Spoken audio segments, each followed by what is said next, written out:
معزز ناظرین گرامی السلام علیکم، میں ہوں آپ کا اپنا محمد عامر الاسلام۔ رجب کا مہینہ وہ برکتوں والا مہینہ ہے کہ جس مہینے میں اللہ نے اپنے پیارے محبوب حضرت محمد مصطفیٰ صلی اللہ علیہ وآلہ وسلم کو معراج عطا فرمائی، اور 27 رجب کی رات کو آقا علیہ الصلوۃ والسلام سدرۃ المنتہا پہ اپنے رب کی بارگاہ میں تشریف لے گئے تھے۔ حضرت ابو ہریرہ رضی اللہ تعالیٰ عنہ آپ ارشاد فرماتے ہیں کہ آقا علیہ الصلوۃ والسلام نے ارشاد فرمایا کہ جس شخص نے 27 رجب کا روزہ رکھا تو صرف ایک روزہ رکھنے کی برکت سے اللہ رب العزت اس کو 60 مہینوں کے روزوں کا ثواب عطا فرمائیں گے۔ اور حضور نے فرمایا کہ یہ وہ دن ہے کہ جس دن حضور پاک صلی اللہ علیہ وآلہ وسلم کو اللہ رب العزت نے رسالت عطا فرمائی۔ حضرت سلیمان فارسی رضی اللہ تعالیٰ عنہ سے مروی آپ فرماتے ہیں کہ آقا علیہ الصلوۃ والسلام نے ارشاد فرمایا کہ ماہ رجب کا ایک دن اور ایک رات ایسی ہے کہ اگر کوئی شخص اس ایک دن کو روزہ رکھے تو اس کو 100 سال کے روزوں کا ثواب عطا کیا جائے گا،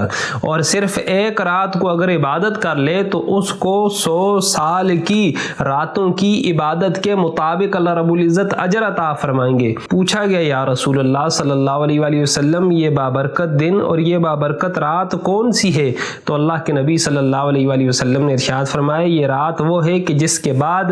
رجب کے صرف 3 دن رہ جاتے ہیں، یعنی اس سے مراد 27 رجب کی رات ہے جس رات کو آقا علیہ الصلوۃ والسلام کو اللہ رب العزت نے معراج عطا فرمایا۔ اور رسول اللہ نے فرمایا کہ یہ جو دن ہے 27 رجب کا، یہ وہ بابرکت دن ہے کہ جس دن کو اللہ رب العزت نے اپنے پیارے حبیب صلی اللہ علیہ وآلہ وسلم کو رسالت عطا فرمائی، اور یہی وہ پیارا بابرکت اور مقدس مہینہ ہے کہ جس کی 27ویں رات کو اللہ رب العزت نے امت محمدیہ صلی اللہ علیہ وآلہ وسلم کو نمازوں کا تحفہ عطا فرمایا تھا۔ حضرت عبداللہ بن عباس کا یہ معمول تھا کہ جب 27 رجب آتی تو وہ نفلی اعتکاف میں بیٹھے ہوئے ہوتے تھے۔ اب وہ کرتے کیا تھے کہ ظہر کی نماز کے بعد وہ نوافل پڑھنا شروع کر دیتے تھے، اور نوافل پڑھنے کا طریقہ کار کیا تھا کہ وہ 4 رکعت نماز ادا کیا کرتے تھے، اور سورہ فاتحہ پڑھنے کے بعد ہر رکعت میں 3 مرتبہ وہ سورہ قدر پڑھتے تھے،